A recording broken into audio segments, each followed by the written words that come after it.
Hi, this is Joyce at Delightful Quilting and Sewing, a quilting dealer in Avon, New York.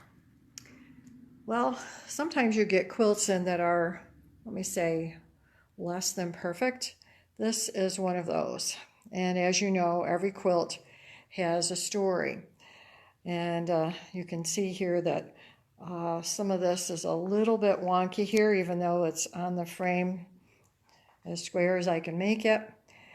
But the story behind this is the woman that was making this quilt for her sister passed away from cancer this last spring. And her daughters, who are not quilters, decided that they would finish the quilt and give it to their aunt as a gift. So here it is, less than perfect, and we make it the best that we can. So when you look at a block like this one over here, you can see it has some issues. This next one really had some issues. It bows out over here and had a lot of fullness in here. So today I'm working with this quilt and using IQ and Telequilter. And I just wanted to show you my technique for making it fit. So on our screen here, this is one of the blocks that I just finished.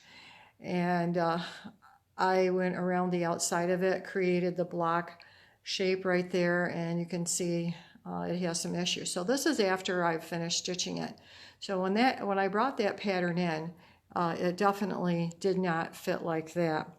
So what I'm going to do is I'm going to delete this pattern and go get the pattern again. So one of my little tips for doing that is I copy and zoom out, and off at the side I have my master pattern, unedited. Copy it, continue, and drag it into the spot. And now I'm going to go ahead and zoom in so I can actually work with it. That's a little bit too, whoops, zoom in. There we go. So you can see some problems here.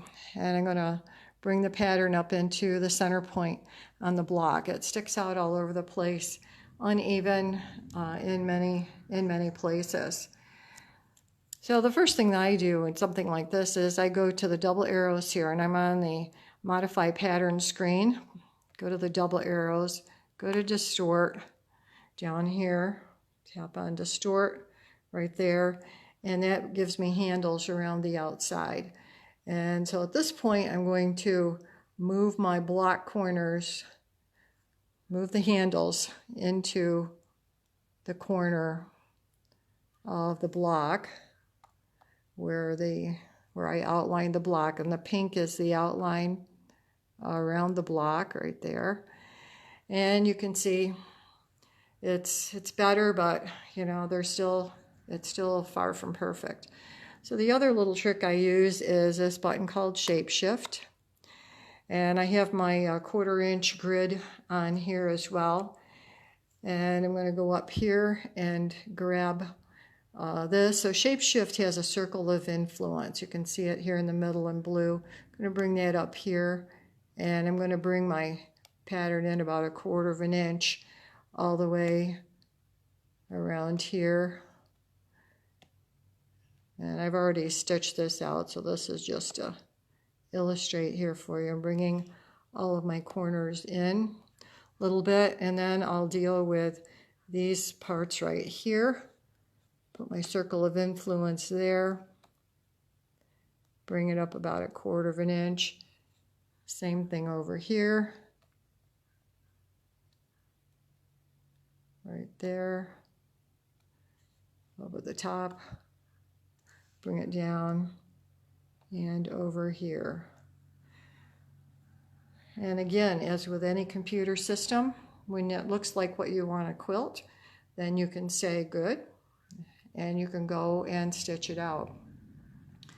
So these are just a couple of tips for using some of the features on IntelliQuilter for making your patterns fit into the space that you actually want them to be in.